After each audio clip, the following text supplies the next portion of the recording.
Frankly, my dear, I really give a damn about how you got this film poster on your face. Please hang up and try again. Alright, so first things first, you want to find your foundation because we gotta get our mug as white as possible. This is the reference photo that I am using for this look here.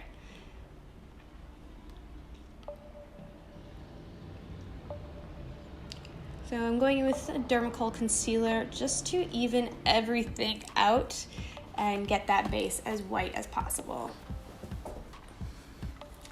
And then once we're ready, we're just gonna go ahead and set everything. And do a little dance.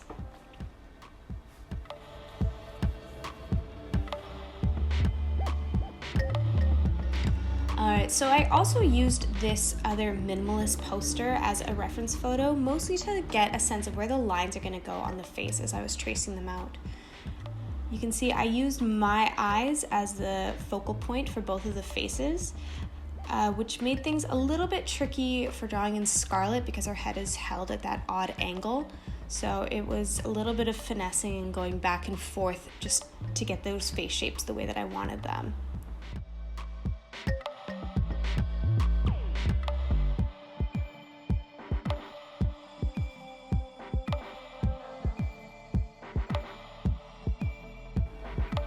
Just testing things out to see how it looked, and I was like, no, that nose looks super weird.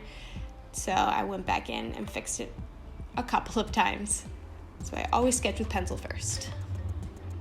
Alright, so we're just adding in some details here, the bushy brows for Rhett, and of course the iconic skinny Clark Gable mustache.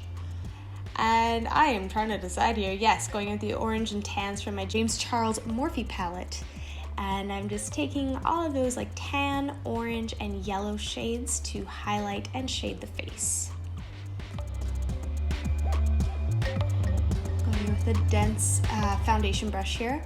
And I am actually just taking some of the black and brown shadows, and we are going to start stamping that on. I had so much trouble with this hair, so you're going to see me going back over it many times, so if it doesn't look great right away, just keep working at it. And I just tried to add some dimension by putting in some highlights using a white cream paint. This one's from Ben Nye. So I'm adding that to the hair and to his face.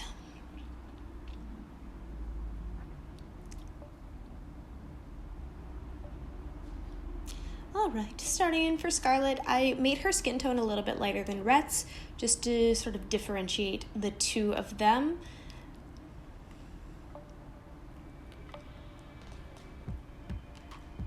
So this is the second round of me adding in some detail. There will be more.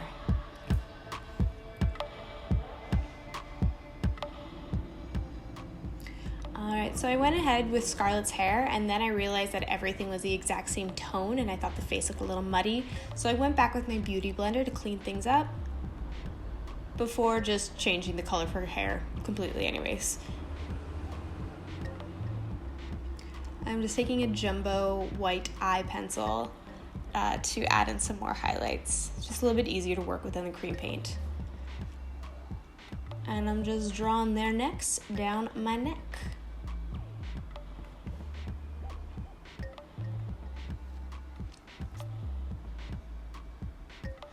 Alright, just filling in those lips, adding a nice red for Scarlett, and it's at this moment that I realize I look exactly like the Dean from Community. But can I be perfectly honest with you guys? I think I went too far with this one. I have to go to the bank today.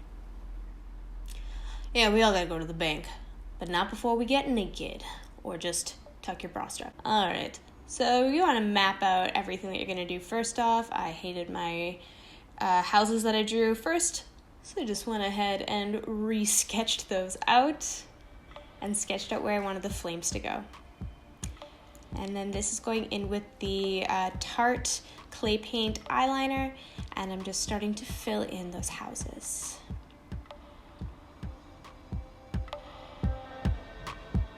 Alright, now don't worry if everything looks terrible right now. We're gonna go back and we're gonna start in on the flames. I'm gonna take the yellow shade from that Morphe palette first and start at the top, and then we're going to build down into the deeper color. So then building down with the orange, and then we finish off with some red. And I know there's a ton of fallout on the black, but please don't stress. We are going to clean all of that back up later, like right now. And I don't think it actually shows on camera, but I did also go over these black silhouettes with a black eyeshadow as well, so you can always do that. Alright, so I'm taking a different black eyeliner with just a finer detailed brush, and I'm going back over the tree and adding in some more dimension and detail to those branches. Now there is literally no system or rhyme or reason for this. You can just go add branches wherever your heart desires.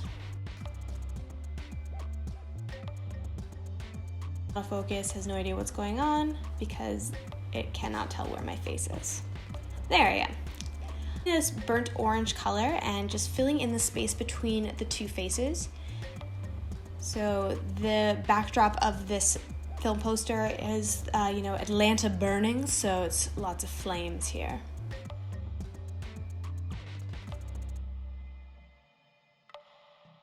So if you haven't seen Gone with the Wind, I would highly recommend it. It's a fantastic movie. It is a marathon. It's about 6 hours long. But the general point of it is Scarlett is in love with this guy named Ashley. Ashley is in love with his cousin, but it's not weird. And Scarlett gets married out of spite to try to make Ashley jealous. It doesn't work. He marries his cousin. But then, luckily for Scarlett, the war starts and her husband, who she didn't really like in the first place, dies in the war. And then she meets this handsome man named Rhett Butler, who is around for some reason, I can't remember. And the two of them kind of spar back and forth a little while, have a very problematic and abusive relationship. And also the Civil War happens. And they are from the South, so things don't go well for them. And that's generally the plot of Gone with the Wind. I'm trying to be as spoiler-free as possible, but I definitely think you should give it a watch. So this is the worst part of doing film posters, is trying to draw both upside down and backwards on your body. This takes a long time, and I definitely went back over these letters many, many times.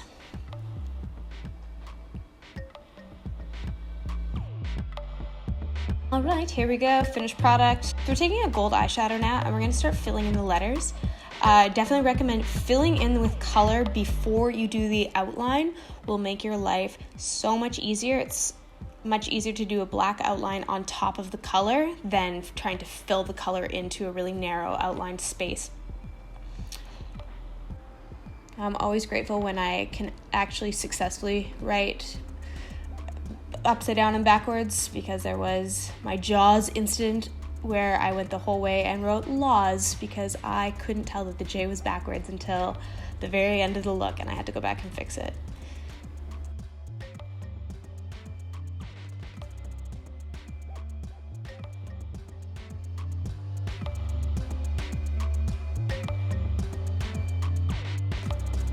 And here you have it, the iconic Gone with the Wind film poster.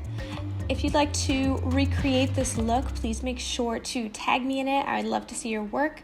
Remember, that's always at Shayna Catherine with the underscore there.